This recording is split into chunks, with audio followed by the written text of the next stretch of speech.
Hi, my name's Iona and I'll be reading Bad Blood from the 2021 National Flash Fiction Day Anthology. Bad Blood. My father always knew it would happen.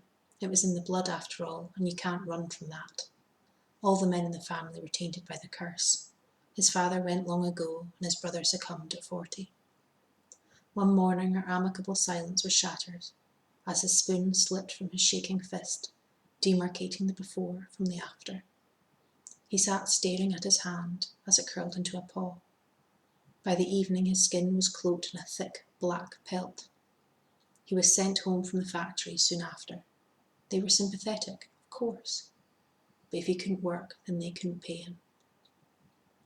It was a game at first, seeing Dad waiting for us after school, his tail beating a happy rhythm. He'd lick our faces and we'd cuddle into his shaggy neck before bed. He was different, but his brown eyes remained the same. At night we could hear Mum pleading with him in a wet voice, begging him to fight it. But who can fight their genes?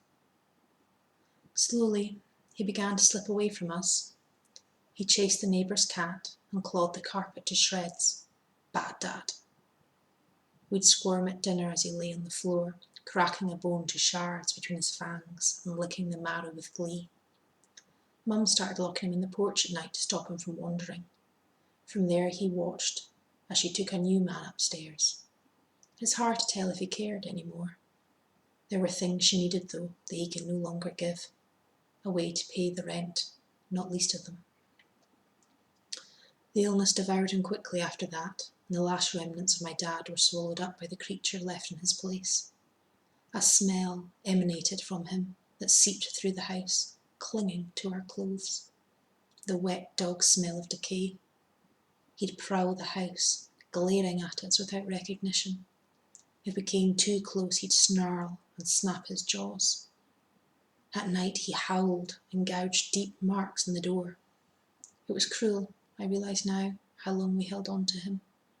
We kept him for our own selfish reasons, refusing to let go. Mum still loved him, despite everything, but in the end she had no choice. He was becoming more unpredictable, until finally he lashed out and tore her leg. Suddenly she understood. We had locked a monster in our home. Dad was already gone. She opened the door and released him out into the night. He didn't even look back. Even now I still search for him, driving around the back streets under the bypass, slowing whenever I see a stray. I peer in its face for those brown eyes and I throw a few scraps. As I drive home, I pet my stomach, feeling the life simmering there. I think of my tainted blood and I pray it's a girl.